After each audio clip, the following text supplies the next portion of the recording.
Google, Apple. Who do you think makes the greatest products of the two? Data scientist is the sexiest job of the 21st century. As I've grown older, I've kind of started giving more weight to intuition. Like when I was in data science, we were always trying to arrest people for using intuition. Like you have to use data, you have to be data informed, data driven. But I think there's a lot of value in intuition as well. What have you observed about human behavior? Because people can't lie on chain. Oh yeah, there's a lot. Most people lose money on meme coins, and there's a few people that make a lot of money. The ones that make the most money are actually the meme coin trading platforms.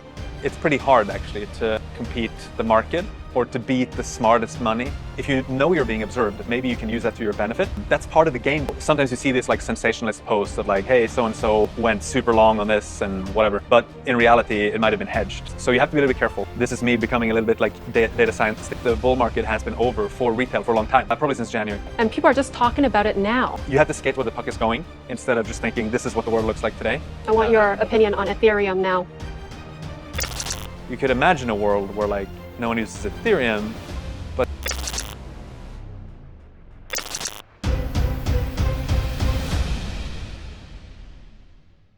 We are in Dubai with one of the smartest guy in crypto, Alex from Nansen. How are you? I'm doing great, Bonnie. How are you? With that shirt, I can't really tell you're an all numbers guy. Right? I don't know if I'm an all numbers guy. You're but not? I'm a numbers guy. But you are also a data scientist. That's right. Yes, my background is actually in AI. I like to say that I was in AI before it was cool. And I worked as a management consultant for a few years. And then I was a data scientist and a data science manager for a while. And so, you know, maybe that ages me or dates me somewhat. But when I graduated, actually, there was a front page article, I think, in The Economist that said, data scientist is the sexiest job of the 21st century. So I had to go into data science. They were right. That was how long ago? This was 2009, 2010. Yeah. Yeah. Oh, I have a question about data scientists. So I heard this argument that, you know, in the future, the truth is the numbers. Like we listen to AI and they give us the correct answer. Yeah. So that sort of replace, I don't know if you're ready for this, religion. Oh, wow. That's And deep. the truth of the world. I mean, in some ways, as I've grown older, I've kind of started giving more weight to intuition. Like when I was in data science, we were always trying to kind of arrest people for using intuition. Like you have to use data. You have to be data informed, data driven. But I think there's a lot of value in intuition as well. And so I think the magic is to like combine the two. So obviously the way I run the company, Nansen, is quite data informed, but there's also a lot of use of intuition as well. And taste and judgment. When you think about building great products, for example, I think take two companies, Google, Apple. Who do you think makes the greatest products of the two? Google. Okay, interesting. I think it's Apple. Okay. But Google products are also very good. But Google products are much more, I think, data oriented in their product development. Lots of A/B testing. Let's change this a little bit. And if the results are statistically significant, we'll switch the button from like green to blue or something like that. Whereas Apple is much more demo driven. At least when Jobs was leading Apple. Very demo driven, very dog fooding oriented. Although I don't think they like the term dog fooding at Apple, but basically using your own products and essentially trying to use great taste and judgment in how you design products. And so in a way, I think the older I've gotten, the more I'm leaning into like taste, judgment, and intuition for product development. But I think when it comes to trading, to kind of take it back to crypto and investing, it is generally probably a good idea to use data and to look at the numbers and not only rely on your own intuition, for most people at least. You have analyzed, I don't know, billions of transactions, or at least millions. I think tens of billions of transactions, like our platform. That is a lot. And what have you observed about human behavior? Because people can't lie on chain. Oh, yeah, there's a lot. You could probably write a book about that. I mean, there's a few different things. Last time I was in Dubai, actually one thing I was talking about is how most people lose money on meme coins. And there's a few people that make a lot of money. And the ones that make the most money are actually the meme coin trading platforms, right? People are quite optimistic, I guess, like that's one nice way to put it, about their own abilities to trade on chain. But in reality, it's pretty hard actually to outcompete the market or to beat the smartest money. And so one thing we do a lot at Nansen is to measure, what is smart money. Yeah, what do they do? And so smart money investors, I mean, the way we sort of define it loosely is that these are addresses that have really high P&L, right? So they're consistently very good at trading or investing. And sometimes you can be smart money, but then you can lose your status and become, we even label them in that platform as former smart money, which is kind of funny. But if I go back to say like 2022, there were a lot of people that people considered smart money. Think of Three Arrows, for example, that ended up being not so smart money. And so over the years, I think one thing we've learned is actually pay less attention to the names and just look at the behavior they have, right? So just because you have a famous fund doesn't mean that you're going to be really successful in investing, actually. We have a lot of smart money addresses that we've tagged. We have no idea who they are because they're just some person in their, I don't know, bedroom trading, and they're doing super well, but no one knows who they are. And there's a bunch of those in crypto. Yeah, I want to know. So smart money, I used to think it is just people that trade very smart and like very strategically. Right. But in terms of what you just described, being famous is also smart money. It used to be part of the definition, but we've actually removed that. So now it's all behavior. We discovered that the names don't actually reflect that much whether people are going to be successful at trading. And so we eliminated that component, and now you have to earn the smart money status based on your own on-chain trading performance. So if you're really good at trading on Hyperliquid, you could become a smart perps trader, which is kind of a subcategory of smart money. If you're good at, trading meme coins, even flipping NFTs, yield farming, there's a bunch of different ways you can become smart money. But the way I think about it is that you have probably hundreds of millions of addresses that you could be looking at on chain. And so what we try to do is surface the signal and highlight the few thousand addresses that are actually smart and you want to follow what they're doing. Do you personally follow any of them? I do follow what's happening on chain. Yeah. Okay. Increasingly, I'm using our mobile app called Nansen AI because I just find it's more convenient and it's an agentic user experience. I can just talk to it. I don't have to look at all the dashboards and slice the data, filter it, sort. I can just go into the app and then ask it which tokens are smart money buying today? And then it tells me, and then I can be like, who are the top traders on Hyperliquid in the last 7 days? And it'll tell me. And, I've heard about, I don't know, X402 tokens. What are they? And what are the top tokens? And then it tells me. And soon, you're going to be able to say, okay, cool. Number 2 there looks interesting. Put $100 into it. And you can execute trades directly in an integrated user experience within the app. Can I say I want a stop loss of 20%? That's a good question. Not in the first version, okay, but you will be able to do that. Yeah. Right. For now, it's only spot swaps. So like market orders on chain with the spot trading. I love that. And people are talking about strategies. Like if you could, in traditional finance, if you could follow Warren Buffett's trade, then you would be very wealthy. And people are trying to copy that on chain.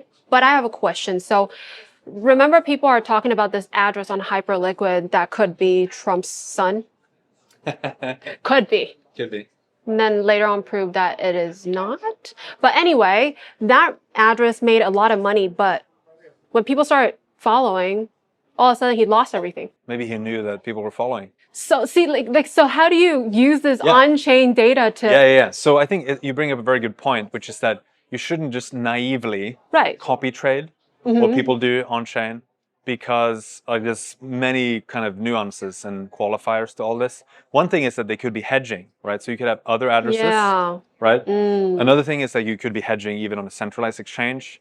So sometimes you see this like sensationalist posts of like, hey, so-and-so, went super long on this and whatever.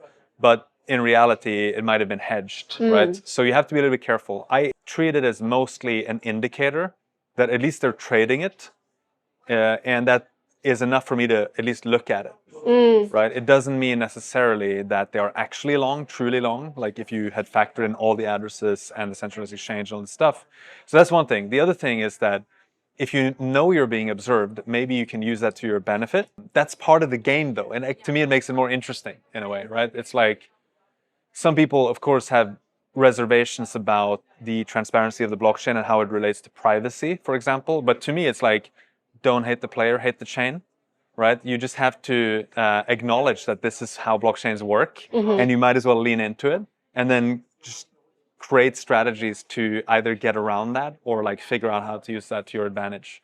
But I think, yeah, it can be a little bit risky just naively taking at face value, here's what this one address is doing, and then copy trading it. If you are talking to a person that's pretty new to crypto and they want to do this tracking on chain type of thing, what would you suggest them to do? Like maybe 3 things that they have to either look at or pay attention. Well, the first one is go and see what smart money is doing. So I think my framework is generally like there's discovery and then there's due diligence, right? Discovery means I just want to figure out which tokens I should be looking at in the first place. Right. And so smart money is a great indicator of that. Like here are tokens that smart money has at least been engaging with somehow, right? So I look at that first. Then for due diligence, you can look at who actually owns the tokens, right? And this sounds trivial, but in order to have a good understanding of that, you need to have labeled addresses. If I show you a cap table of a token and it says, a bunch of addresses, it doesn't tell you much. But if it's like, this is Dragonfly, this is A16Z, this is Paradigm, this is, Defiance Capital, and here's the liquidity on all the exchanges, Binance holds this much, Coinbase, Kraken, OKX, whatever. You just get a much richer understanding of the token. So at the due diligence step, I think understanding the supply and how it's where the tokens are sitting, literally, in different entities and different addresses. And then probably the third thing I would do is set up smart alerts, which is a feature we have. You can actually do it with our mobile just agentically. You can tell it like, hey, I want an alert every time, Defiance Capital makes a $100,000 transaction or more. Literally just say that to the agent and it'll set up the alert for you and you get notifications anytime that happens. So probably those 3 things. I want to know one of your alerts. One of my what? Alerts, like one actual one that you have on right now. I mean, I have a lot actually. Well, there was an exchange that got hacked, I think last week, a Korean exchange. So I set up alerts on their wallets to see if there was a lot of outflow from those wallets. So that's kind of like a overall like market panic type of alert. Like if suddenly there's $500 million in some tokens coming out, that's probably not a great sign. So that's one I have active. I have some Pudgy Penguins related alerts. My shoes here have some beautiful Pudgy Penguins. Wow. And okay. so I have some Pengu alerts. Nice. And I have alerts on my own wallets too, because it makes me feel good. Because if suddenly someone that's smart. compromised the wallet, like I would know very quickly. That is very smart. All the players in crypto used to be just Binance and all the exchanges, but now we have a lot of institutions now. And how does that affect on-chain inflows, outflows? It's been a very strange year because if you look at retail activity, it's been pretty poor. Without sounding judgmental, like the low end of the retail, like smaller wallets, maybe lower net worth retail, has been largely absent since January. So if you look at websites like CoinGecko, CoinMarketCap, DexScreener, and so on, they're down like 50 to 80% in traffic. Well, clearly, they're not the ones holding up the market. And market's been like a little bit up and down. But it seems like a lot of the flows are actually institutionally driven, especially for Bitcoin, ETH, Solana, and so on, the major L1s. And so when you think about institutions, I think you can separate between like crypto native institutions, like market makers like Wintermute or large funds like A16Z, and then like the TradFi Wall Street institutions. And I think now you're kind of getting the rails in place, like ETFs, DATs, which are kind of unwinding to some extent in place. So I think like the Vanguard announcement, I think 1 or 2 days ago, was pretty bullish in that sense because it creates new inroads for capital into crypto. So yeah, it's kind of a mixed picture. I think the lower end crypto native retail have not had a great year, but then there's kind of a almost like passing on the baton to a different cohort, like high capital, high net worth, more institutional type investors. But yeah, I think our view is that every asset is going to come on chain eventually. And so we just focus on building a really great product for on chain. And the belief is that retail institutions, everyone is going to come on chain. And现在可以投资的平台很多，每一个平台的功能跟强项都不一样。Mitrade 这个投资平台拥有全球4大监管机构的交易牌照，而且商品种类很多，股票啊、外汇、加密货币、指数，还有大宗商品 ETF 都可以交易。它支援信用卡的直接出入金，不用先换成美金再转账。交易本身呢，免佣金，点差偏低，而且杠杆最高可以开到200倍。当然了，我们都知道杠杆务必要小心使用。账户预设最高100万美元的保险保障，由保险公司来承保。它跟 TradingView 合作，内置了这个 TradingView 的指标免费使用。平台里面呢，也提供非常多的资讯、新闻，还有这个交易策略，提供新手来学习参考。最近他们还跟阿根廷的国家足球队合作，成为阿根廷国家足球队的官方赞助商。2025年也获得了像是欧洲最可靠经纪商、最佳数字客户体验这一类金融类别奖项的肯定。现在呢，他们有一个新手的活动开户之后7天里面完成交易任务，就可以累积最多100美元的现金奖励。点资讯栏的连结就可以立刻尝试 Mitrade 的模拟账户无痛练习。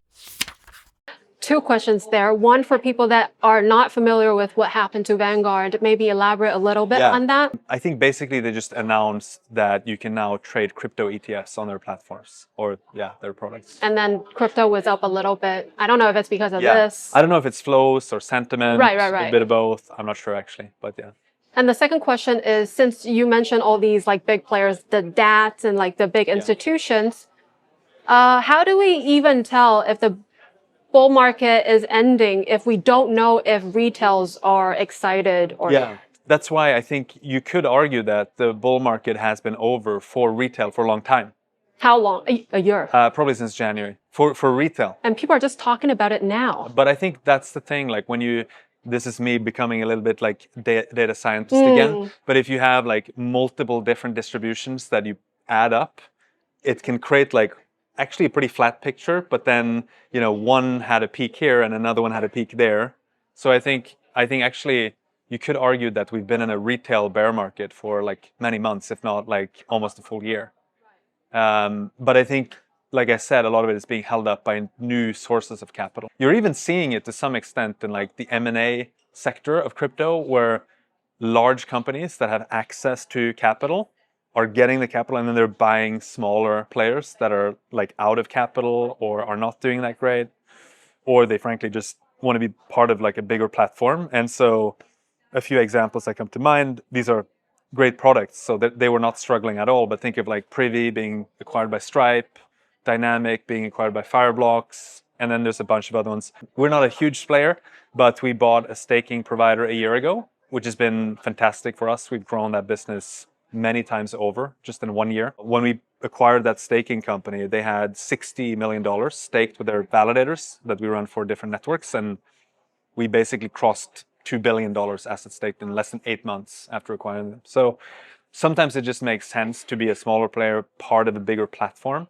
The capital structure now seems to support this as well, where like big players might have access to capital. They can use that to actually scoop up some of these smaller companies and make them part of their offering. When you make decisions, are you looking at the numbers and predicting what's going to happen next? Or are we only talking about now? What is happening now? It depends on what decisions you're making. I think for product decisions, largely, at least product vision and product strategy, I really try to think long term. And it's actually based on some very simple beliefs that I have. One is that every asset is going to be tokenized, which means that billions of people are going to be owners. And so essentially, it's a good idea to build for on-chain because that's where everyone's going to come anyway. So people think, why don't you integrate more with like centralized exchanges? Why don't you add like stock trading or like more TradFi oriented things? And I'm not really interested because if we just build for on-chain, all of those things are just going to come on-chain and then we get it for free. So a good example is tokenized stocks. Because we are so religiously focused on-chain, tokenized stocks are happening, right? That means stocks are coming on-chain, either backed or synthetic. Now you can analyze those with Nansen and you can potentially trade them in the future, right? The synthetic stocks that are tokenized. And so that's an example of like why integrate with TradFi and like legacy financial rails if you can just build directly for on-chain and the world is going to move on-chain anyway. So that's how I think about the product vision and product strategy. But then there's a bunch of other things that are more tactical, whether it's, you know, which chains do you bet on? That's an interesting one. Yeah, that's one we're going to talk about later, but let me interrupt you there. Yeah. But how does that affect, well, why is that your approach different from, let's say, integrating with an exchange? Because if the end game is everything goes on chain, then exchanges are part of the big picture. Yeah, but the exchanges are going to have to come on chain. So they're going to have to connect with. So for example, I know we're at Binance Blockchain Week, but does it make sense for Nansen to have like portfolio tracking of your holdings on Binance, the centralized exchange? You could argue right now it makes sense, but in 2030, I don't think it makes sense because it's all going to be on chain. Okay. And they're very well positioned with BNB chain, just to be clear, right? But so like you have to skate where the puck is going instead of just thinking this is what the world looks like today. An interesting one is like which chains to support, and that's harder because it's almost like you're almost doing a form of like venture investing, but you're not investing capital, although sometimes you do that as well. You're investing your company's time and resources. And so is this a chain that we want to spend a lot of time integrating into our platform, or should we just ignore it? It's just hot right now, but in 6 months it's going to be dead. How do you decide? It's hard. Yeah, you look at a bunch of different factors, right? Are they well capitalized? Does the technology make sense? Do you believe in the team? Actually, it's very similar things as what you would look at as an investor. Can it play a role in 2030, 2040, when you imagine what the future of finance is going to look like? That's kind of what you have to think. So I'll give some examples, like Solana, crushing it. We actually integrated it in 2022 quite early, but admittedly our integration was a little bit bad and slow because it's a chain with lots of activity. So we had to like reintegrate it later, but we've consistently doubled down on Solana in terms of like integrations, what we support, data, features. We run a validator for Solana, and we have a fun announcement in January with Solana that I'm looking forward to. We're going to have trading on Solana. So anyway, like Solana is a good example. BNB chain is another good example, right? Has lots of genuine activity. DEX volume, active addresses, transactions, some TVL, not as much as Ethereum. And so you can look at these metrics. Another interesting one, maybe a controversial one, is Tron, right? I use Tron. Yeah, that's the thing. Like, I think some people don't realize how much Tron is used, actually. It has tons of stablecoins. It actually generates tons of revenues. And so that's definitely one of the kind of top handful of chains. Then you have Hyperliquid, which people use a lot for perps trading. It's a fantastic product, kind of end to end. We run the largest Hyperliquid validator besides the foundation. And we have great support for Hyperliquid analytics. And so you can imagine a world where like all these chains live side by side, they play their own role. I want your opinion on Ethereum now. People are disappointed. They were happy for a few months and then they were sad again. So I don't know, it's tricky. Clearly, you have some network effects and very, very smart people building in the Ethereum ecosystem and investing in the Ethereum ecosystem. I don't think it's going away anytime soon. I guess my fear would be that it's kind of, my analogy is like Netscape was kind of the first browser that was very successful. They developed JavaScript. And so the analogy would be like Ethereum and EVM. Actually, the main thing that lives on after Netscape is JavaScript, which all the other browsers took, but built better browsers with. than Netscape. And so no one uses Netscape now, but everyone uses JavaScript. All the browsers use JavaScript. You could imagine a world, I'm not saying it's going to happen, you could imagine a world where like no one uses Ethereum, but the Ethereum virtual machine lives on. Monad uses EVM. It doesn't have any connection with the Ethereum layer 1, but it has seemingly very good technical attributes. So you could, and BNB chain uses EVM, right? Again, no direct connection to Ethereum. So I think we kind of need to be honest about that and like acknowledge it. Sometimes it's being dismissed as just FUD. I think there are like two questions with Ethereum. One is, does the L2 model actually work? Is that like successful? Can you have L2s that are used a lot? I think Base is probably one of the top examples that yes, it can work. That's question number one. And question number two is, are we going to have scaling at the L1 layer? We've been asking that question for a long time. Yeah. To me now at this point, it's kind of feels a bit like you kind of just have to commit to the L2 roadmap. It's like in a world with all of these different chains, the L2 one is at least somewhat differentiated, right?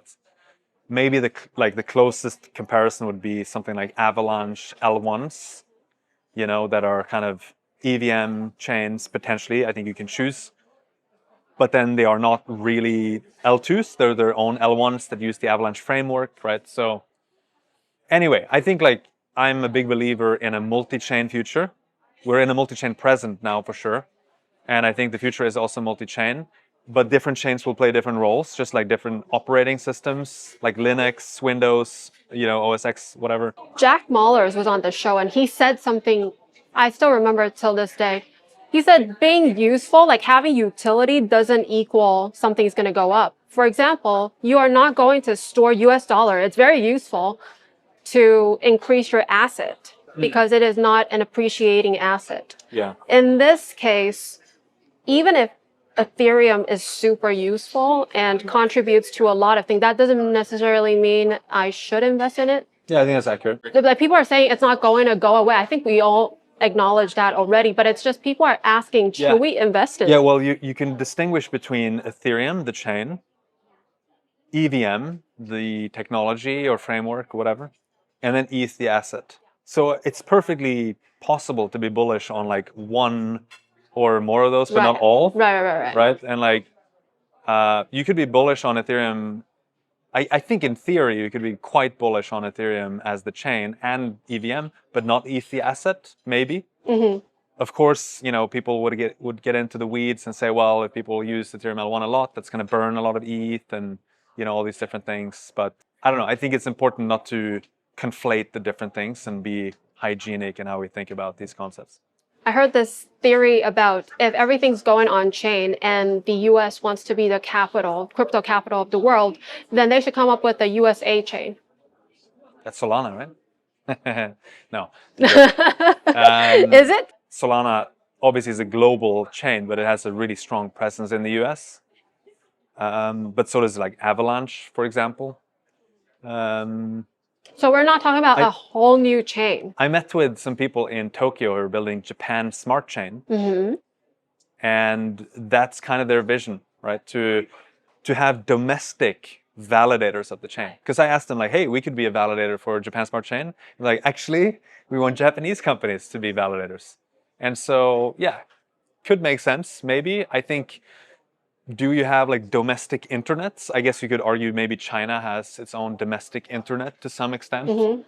But I think generally blockchains are more useful when they're global. One question about your new product that is AI driven. You were talking about that you can ask AI a problem and basically they give you suggestions or references. Yeah. But a lot of products are doing that now. How is yours different? Yeah, totally. So number one, we care about quality. So just for context, we are probably the best company in the world at labeling addresses. Okay. And we have 500 million addresses labeled. Wow. And every label, we have evidence. So that if you ask me, hey, why is this labeled Arthur Hayes? Yeah, why? I can look at in the database and I can figure out. Because he talked about it. Because he mentioned it here, or like he posted a link there, or he was active on the governance forum there. Like there's always a piece of evidence for every one of those 500 million levels. So quality assurance is kind of baked into our DNA. And so we take that same both technical know-how of doing agentic attribution, labeling of addresses, and quality assurance, and we're now using that for agentic interactions surrounding on-chain. So we run evals, which is kind of sort of AI speak for, I guess, quality assurance or evaluation of how the agent is doing. So we basically measure, if we make changes to our agent, does it hallucinate more? Like if it can make up stuff, like, oh yeah, because you could go to, in theory, you could go to one of the LLMs or one of these like not so good AI products in crypto, and it just like makes something up. It's like, here's a token, and literally it can make up the symbol, it can make up some stats. So we really religiously measure to what extent does it hallucinate, and then you of course minimize the amount of hallucination, and you don't release it unless it's like above a certain threshold in its ability to not hallucinate. Another example is if you have certain prompts that are execution focused, like buy $10 worth of Pengu. Does it manage to translate that to the actual order? The right token, the right amount, you know, buy, not sell, all this stuff. We measure that, right? We measure how good is the formatting of the output. Is it actually concise and clear? Or is it like way too long and convoluted? And so we have a bunch of these different internal metrics that we use to measure the quality of the agent and make sure it's really, really good. And then we also measure in the mobile app, you can like thumbs up or thumbs down the response. So we measure like how much people actually like the answer. That's not enough, but you do that as well. And our basically score there is 95%, right, of the answers. So people generally really like the responses. So I'd say like the first overall area is just quality, which relates to trust. Because what is inevitably going to happen next year is you're going to have tons of agentic trading products. And I think most of them are going to do some like horrendous mistakes that are going to lose a lot of people money.